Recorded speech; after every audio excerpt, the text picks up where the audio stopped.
There are multiple reasons not to live in Riverside, California. Stick around, and I'll share with you the not-so-sunny side of Riverside.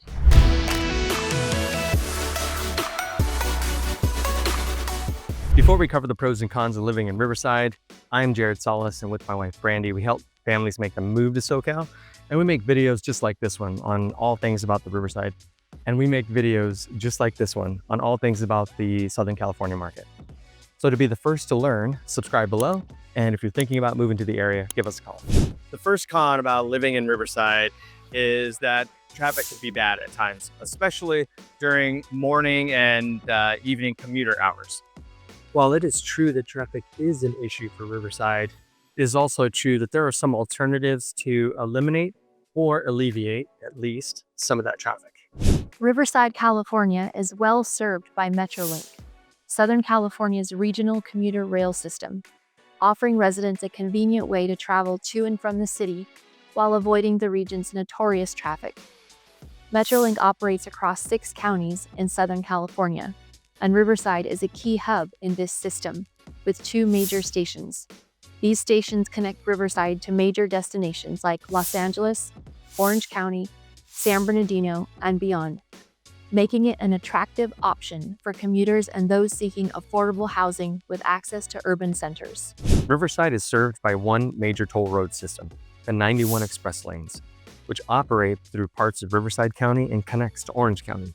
These express lanes are designed to provide a faster, less congested commute for drivers willing to pay a small toll, particularly those traveling between Riverside and Orange County employment hubs.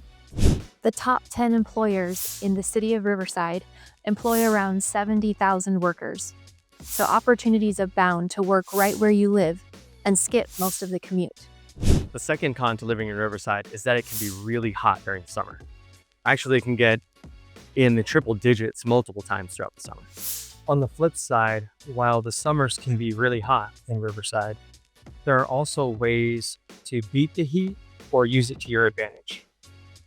Around 40% of all homes sold across the entire city had either a private pool or direct access to an association or community pool.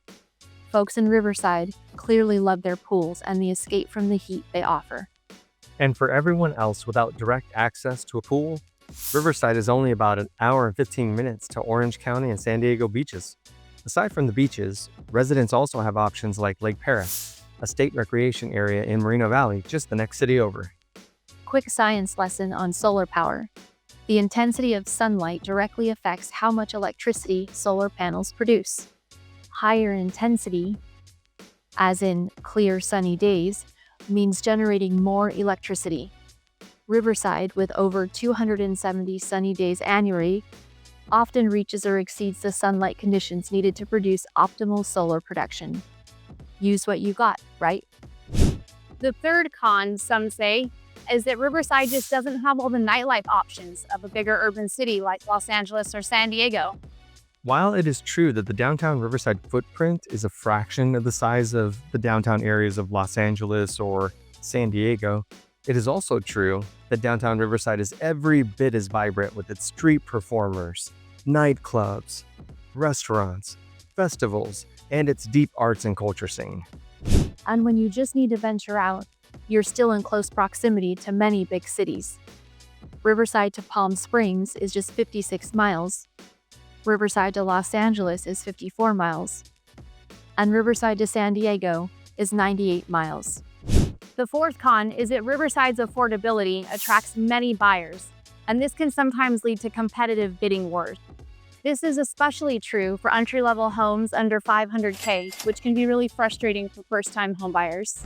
Although we do find ourselves often in competitive markets as buyers here in Southern California, there are things we can do to put ourselves in better position to win. If you've been around long enough, you've probably bought something on eBay in the past. Do you remember the Buy It Now feature? Sellers could list a Buy It Now price that a buyer could pay to immediately purchase the item and avoid the time, hassle, and competition of the auction. New construction builds in real estate are very much like that Buy It Now option on eBay, so buyers can avoid multiple offer situations. Because Riverside is a popular housing choice, there are at least 6 different new construction communities with homes currently for sale, starting in the 500,000s. Although in the last several years, the real estate market has heavily favored sellers over buyers, we've already seen clear shifts in the market like rising inventory levels, price stagnation, and longer time periods to sell, all resulting in a more balanced relationship between supply and demand. The last way we want to talk about on how to combat the competition in the housing market is all about who you work with. It really does matter. So I think everyone knows someone who does real estate. You might know a family member, a relative, a long lost uncle, maybe somebody who hit you up on social media recently, but somebody that does real estate. But do they really do real estate? Are they a true professional? Are they in the trenches every day with their finger on the pulse of this ever-changing market? Do they know what offer, listing, and negotiation strategies are working right now as it sits between buyers and sellers and who has the upper hand? Really, that is how you win. Thanks for watching our list of pros and cons for Riverside, California. Don't forget to subscribe below. And if you're thinking about moving to the area, give us a call.